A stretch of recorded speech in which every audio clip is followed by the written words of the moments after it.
بسم اللہ الرحمن الرحیم الرحمن علم القرآن خلق الانسان علمہ البیان۔ البیان ترجمہ قرآن اور مختصر تشریح پر مبنی پروگرام، مقررہ ڈاکٹر فرحت ہاشمی۔ السلام علیکم ورحمۃ اللہ وبرکاتہ۔ ناظرین، پروگرام البیان کے 7ویں حصے کے ساتھ آپ کی خدمت میں فرحت ہاشمی حاضر ہے۔ آئیے آج کا پروگرام شروع کرتے ہیں۔ نحمدہ ونصلی علی رسولہ الکریم، اما بعد فاعوذ باللہ من الشیطان الرجیم، بسم اللہ الرحمن الرحیم، رب اشرح لی صدری ویسر لی امری واحلل عقدۃ من لسانی یفقہوا قولی۔ آج ہم شروع کریں گے آیت نمبر 30 سے۔ سب سے پہلے تلاوت۔ اعوذ باللہ من الشیطان الرجیم، بسم اللہ الرحمن الرحیم، وَإِذْ قَالَ۔ آئیے ان آیات کا ترجمہ سنتے ہیں۔ اور جب تمہارے رب نے فرشتوں سے فرمایا کہ میں زمین میں ایک خلیفہ بنانے والا ہوں، انہوں نے کہا کیا تو اس میں ایسا خلیفہ بنانا چاہتا ہے جو اس میں فساد کرے گا اور خون بہائے گا؟ اور ہم تیری تعریف کے ساتھ تسبیح کرتے ہیں اور پاکی بیان کرتے ہیں۔ اللہ تعالیٰ نے فرمایا میں وہ باتیں جانتا ہوں جو تم نہیں جانتے۔ اور اس نے آدم کو سب کے سب نام سکھا دیے، پھر انہیں فرشتوں کے سامنے پیش کیا اور فرمایا کہ اگر تم سچے ہو تو مجھے ان کے نام بتاؤ۔ انہوں نے کہا تو پاک ہے، جتنا علم تو نے ہمیں بخشا ہے اس کے سوا ہم نہیں جانتے، بے شک تو خوب علم رکھنے والا اور بہت حکمت والا ہے۔ اللہ نے فرمایا کہ اے آدم تم انہیں ان کے نام بتاؤ۔ جب اس نے انہیں ان کے نام بتائے تو اللہ نے فرمایا کیا میں نے تمہیں کہا نہ تھا کہ بے شک میں آسمانوں اور زمین کے غیب جانتا ہوں، اور میں جانتا ہوں جو کچھ تم ظاہر کرتے ہو اور جو کچھ تم چھپاتے ہو۔ مختصر وضاحت۔ یہاں انسان کی تخلیق کا ذکر ہے کہ اللہ سبحانہ وتعالیٰ نے انسان کو پیدا کرنے سے پہلے اپنے ارادے کو فرشتوں کے سامنے رکھا۔ عام طور پر ایسا ہوتا ہے کہ جب ہم کوئی اہم کام کرنے جا رہے ہوتے ہیں تو اپنے منصوبے کو دوسروں کے ساتھ اچھی طرح ڈسکس کرتے ہیں۔ اس سے کیا پتہ چلتا ہے؟ اس سے یہ پتہ چلتا ہے کہ کوئی کام کتنا اہم ہے۔ آدم کی تخلیق سے پہلے اس کا ذکر فرشتوں کے سامنے کرنا آدم علیہ السلام کی اور ان کی اولاد یعنی انسانوں کی اہمیت کا پتہ چلتا ہے۔ ایک اور جگہ بھی اللہ تعالیٰ فرماتے ہیں وَلَقَدْ كَرَّمْنَا بَنِي آدم، ہم نے آدم کی اولاد کو عزت بخشی۔ اور یہ ایک حقیقت ہے کہ انسان اس ظاہر کائنات میں پائی جانے والی تمام مخلوقات سے افضل ہے، اسی لیے اس کو اشرف المخلوقات کا لقب دیا گیا ہے کہ سب سے زیادہ معزز اور محترم یہ ہے انسان کا درجہ اور رتبہ۔ تو بہرحال اللہ سبحانہ وتعالیٰ نے فرشتوں سے کہا کہ میں زمین میں ایک خلیفہ بنانے والا ہوں۔ خلیفہ کا معنی ہوتا ہے کسی کی جگہ لینے والا۔ تو ظاہر ہے کہ اس زمین پر انسان سے پہلے اور مخلوقات بھی تھیں اور ان کے بعد انسان کو پیدا کیا گیا۔ قالوا، فرشتوں نے کہا اتجعل فیہا من یفسد فیہا، کیا آپ ایک ایسی چیز بنائیں گے جو زمین میں فساد کرے گی، ویسفک الدماء، اور خون بہائے گی۔ یعنی فرشتوں کو اس بات پر پریشانی ہوئی کہ انسان جس کو اللہ سبحانہ وتعالیٰ عقل کے ساتھ ساتھ اختیار بھی دیں گے کہ وہ اپنی مرضی کر سکے، تو کہیں ایسا نہ ہو کہ وہ اپنے اختیارات کا ناجائز فائدہ اٹھائے اور وہ اختیارات بالآخر فتنہ فساد کی شکل اختیار کر لیں یا ان کے نتیجے میں فتنہ فساد پیدا ہو جائے۔ تو بہرحال فرشتوں نے جو ان کے دل میں بات تھی وہ بیان کر دی۔ اب آپ دیکھیے کہ ایک طرف ہم دیکھتے ہیں کہ فرشتے بہت عبادت گزار مخلوق ہیں اور وہ اللہ کا ہر حکم مانتے ہیں اور بالکل بھی نافرمانی نہیں کرتے اور وہ اللہ کے حضور جھکے رہتے ہیں، لیکن دوسری طرف ہم یہاں یہ دیکھتے ہیں کہ اللہ سبحانہ وتعالیٰ نے ان کو اس بات کی اجازت دی کہ وہ اپنا نقطہ نظر بیان کر سکیں۔ ہمارے یہاں عام طور پر یہ ہوتا ہے کہ جب کسی کے پاس اختیار ہوتا ہے، اقتدار ہوتا ہے، تو وہ دوسرے سے بعض اوقات بولنے کی آزادی بھی چھین لیتا ہے۔ تو بہرحال فرشتوں نے کہا وَنَحْنُ نُسَبِّحُ بِحَمْدِكَ وَنُقَدِّسُ لَكَ، کہ اللہ تعالیٰ اگر آپ یہ چاہتے ہیں کہ ایک ایسی مخلوق پیدا کی جائے جو آپ کی عبادت کرے، تسبیح کرے، کیونکہ ایک اور جگہ سے پتہ چلتا ہے کہ اللہ تعالیٰ نے فرمایا وَمَا خَلَقْتُ الْجِنَّ وَالْإِنسَ إِلَّا لِيَعْبُدُونَ، کہ میں نے جن و انس کو اپنی عبادت کے لیے پیدا کیا ہے۔ تو فرشتوں نے کہا کہ ہم تو پہلے ہی عبادت کر رہے ہیں، آپ کی تسبیح کرتے ہیں، تعریف کے ساتھ آپ کی پاکی بیان کرتے ہیں۔ تو اللہ تعالیٰ نے فرمایا قَالَ إِنِّي أَعْلَمُ مَا لَا تَعْلَمُونَ، کہ جو کچھ میں جانتا ہوں وہ تم نہیں جانتے۔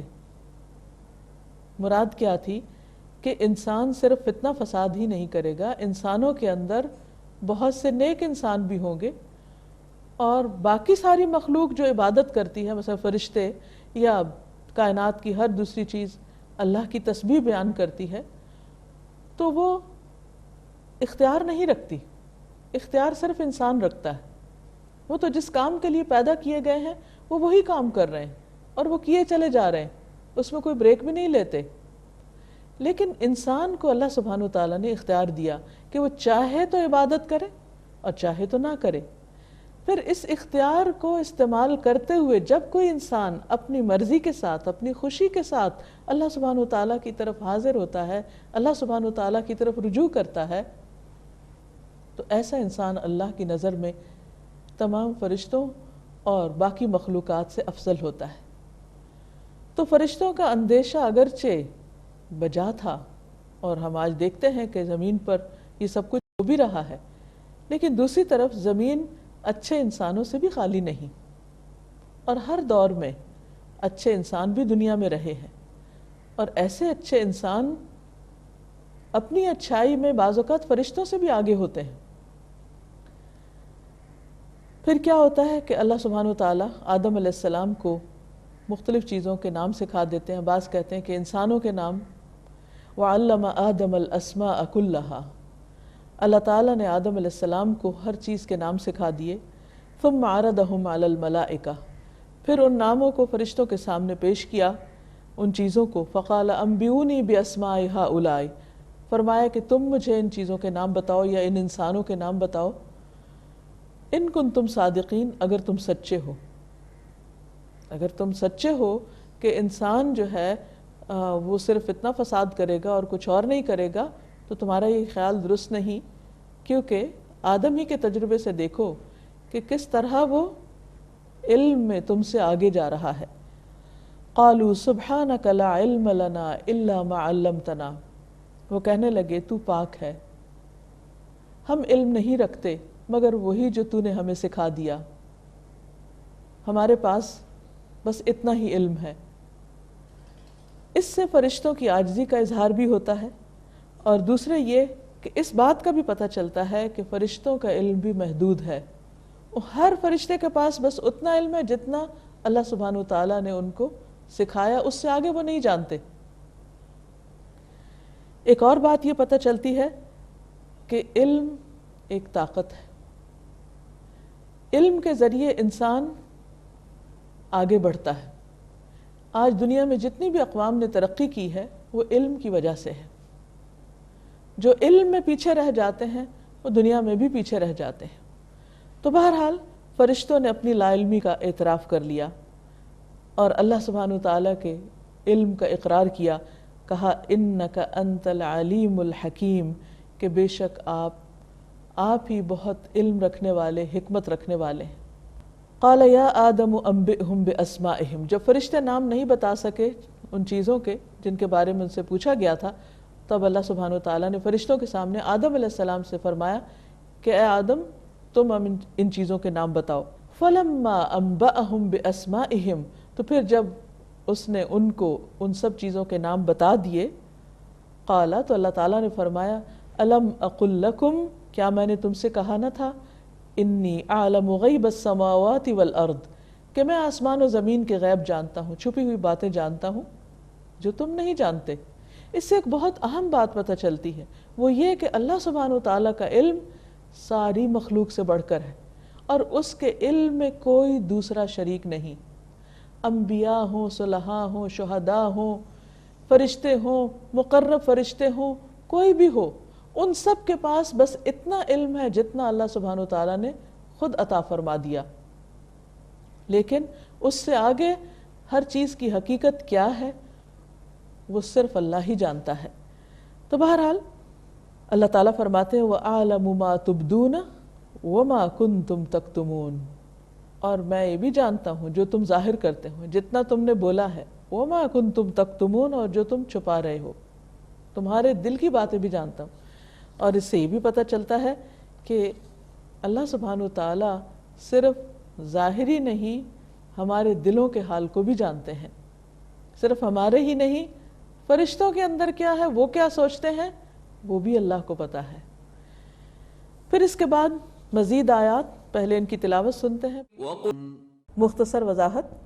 اور جب ہم نے فرشتوں سے کہا کہ تم آدم کو سجدہ کرو تو ان سب نے سجدہ کیا سوائے ابلیس کے، اس نے انکار کیا، تکبر کیا، اور وہ انکار کرنے والوں میں سے ہو گیا۔ اور ہم نے کہا کہ اے آدم، تم اور تمہاری بیوی دونوں جنت میں رہو اور جہاں سے چاہو بے روک ٹوک کھاؤ، لیکن اس درخت کے پاس نہ جانا ورنہ تم دونوں ظالموں میں سے ہو جاؤ گے۔ پھر شیطان نے دونوں کو وہاں سے پھسلا دیا اور جس عیش میں وہ تھے اس سے انہیں نکلوا دیا۔ تب ہم نے کہا کہ اترو یہاں سے، تم ایک دوسرے کے دشمن ہوگے اور تمہارے لیے زمین میں ایک مدت تک ٹھکانا اور فائدہ اٹھانا ہے۔ پھر آدم نے اپنے رب سے کچھ کلمات سیکھ لیے اور معافی مانگی، تو اس نے اس پر مہربانی کی، بے شک وہ بہت توبہ قبول کرنے والا اور بہت زیادہ رحم کرنے والا ہے۔ ہم نے کہا کہ تم سب یہاں سے اتر جاؤ، پھر جب تمہارے پاس میری طرف سے کوئی ہدایت آئے تو جس کسی نے میری ہدایت کی پیروی کی ان پر نہ کچھ خوف ہوگا اور نہ وہ غمگین ہوں گے، اور جنہوں نے انکار کیا اور ہماری آیات کو جھٹلا دیا وہ دوزخ والے ہیں، وہ اس میں ہمیشہ رہیں گے۔ مختصر وضاحت۔ تو اس مرحلے پر ہم دیکھتے ہیں کہ اللہ سبحانہ وتعالیٰ نے فرشتوں کو حکم دیا کہ اب وہ آدم کے آگے جھک جائیں، ان کو سجدہ کریں۔ کیوں؟ اس لیے کہ علم کی بنا پر آدم علیہ السلام کی برتری فرشتوں پہ ثابت ہو چکی۔ جن سوالوں کا جواب فرشتے نہ دے سکے، آدم علیہ السلام نے ان تمام سوالوں کا جواب دے دیا، ناموں کے بارے میں مکمل طور پر بتا دیا۔ جب فرشتوں کو سجدے کا حکم ہوا تو ابلیس کو بھی ہوا۔ ابلیس فرشتہ نہیں تھا، ایک اور جگہ سے ہمیں پتہ چلتا ہے قرآن مجید میں ہی، کان من الجن، وہ جنوں میں سے تھا، ففسق عن امر ربی، لیکن اس نے اپنے رب کے حکم سے انکار کیا، حکم نہیں مانا۔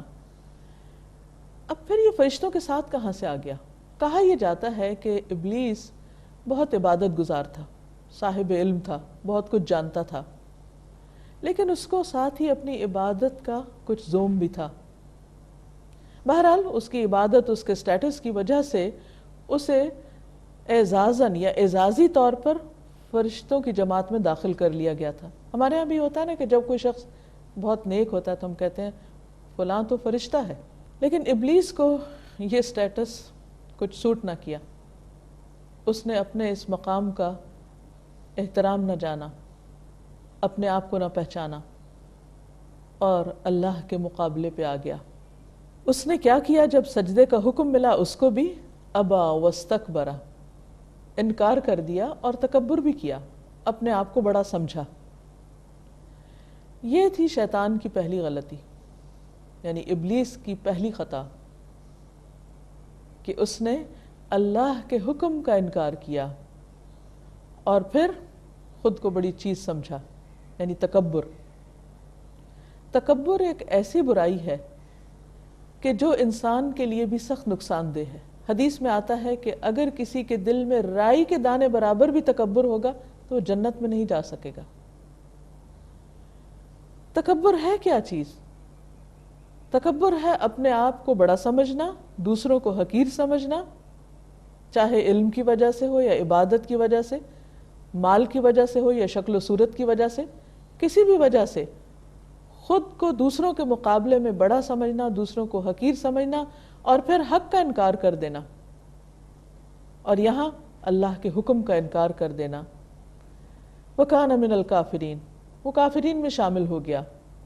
وَقُلْنَا يَا آدَمُ اسْكُنْ أَنْتَ وَزَوْجُكَ الْجَنَّةَ، ہم نے کہا آدم تم اور تمہاری بیوی اب جنت میں رہو۔ وَكُلَا مِنْهَا رَغَدًا حَيْثُ شِئْتُمَا، جہاں سے چاہو خوب کھاؤ، پوری آزادی ہے، اور جنت تو جگہ ہی ایسی ہے جہاں انسان کی اپنی مرضی چلے گی۔ وَلَا تَقْرَبَا هَذِهِ الشَّجَرَةَ، لیکن وہاں ان کا ایک امتحان بھی ہوا کہ اس درخت کے قریب نہ جانا۔ فَتَكُونَا مِنَ الظَّالِمِينَ، تو تم دونوں ہی ظالموں میں شمار ہوگے اگر تم نے یہ بات نہ مانی، یعنی اللہ کے حکم کا انکار کیا۔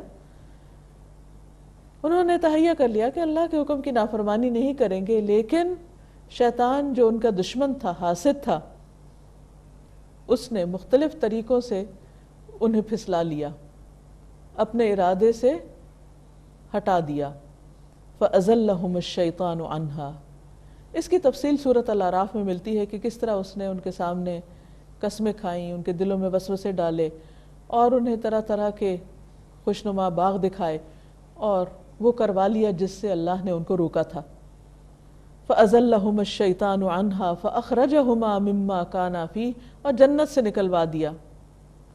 وَقُلْنَا اهْبِطُوا بَعْضُكُمْ لِبَعْضٍ عَدُوٌّ، ہم نے کہا اترو یہاں سے چلے جاؤ، تم میں سے بعض کے دشمن ہوں گے، یعنی شیطان انسان کا، انسان شیطان کا، لیکن انسان بھی انسان کے، یعنی انسانوں کے درمیان بھی باہم قیامت تک اختلافات رہیں گے۔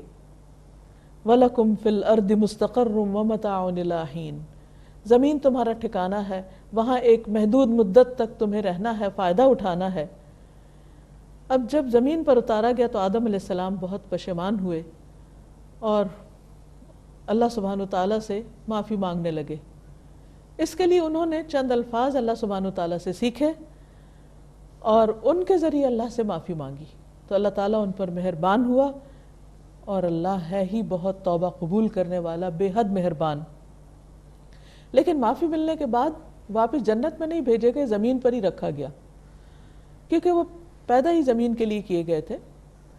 قُلْنَا اهْبِطُوا مِنْهَا جَمِيعًا، ہم نے کہا کہ زمین پر اتر جاؤ سب کے سب، یعنی انسان بھی، ابلیس بھی، سبھی۔ فَإِمَّا يَأْتِيَنَّكُم مِّنِّي هُدًى، پھر اگر تمہارے پاس میری طرف سے کوئی ہدایت آئے، فَمَن تَبِعَ هُدَايَ، تو جو میری ہدایت کی پیروی کرے گا، جو میری بات مانے گا، فَلَا خَوْفٌ عَلَيْهِمْ وَلَا هُمْ يَحْزَنُونَ، تو ان پر نہ کوئی خوف ہوگا نہ وہ غمگین ہوں گے۔ تو اس سے پتہ چلتا ہے کہ خوف اور غم کا علاج اللہ کی ہدایت کی پیروی ہے، اور اس کے برعکس وَالَّذِينَ كَفَرُوا وَكَذَّبُوا بِآيَاتِنَا، وہ لوگ جنہوں نے کفر کیا اور ہماری آیات کا انکار کیا، أُولَٰئِكَ أَصْحَابُ النَّارِ هُمْ فِيهَا خَالِدُونَ، یہی لوگ آگ والے ہیں، وہ اس میں ہمیشہ رہیں گے۔ تو واضح کر کے بتا دیا گیا کہ اللہ کی رضا پانے کا طریقہ کیا ہے اور کون سا راستہ اللہ کی ناراضگی کا ہے۔ تو اللہ سبحانہ وتعالی ہمیں ایسی تمام باتوں سے بچائے کہ جس سے اس کا غضب لاحق ہوتا ہو۔ آپ سب کے لیے دعائیں اور نیک تمنائیں۔ السلام علیکم ورحمۃ اللہ وبرکاتہ۔ هذا بيان للناس وهدى وموعظة للمتقين۔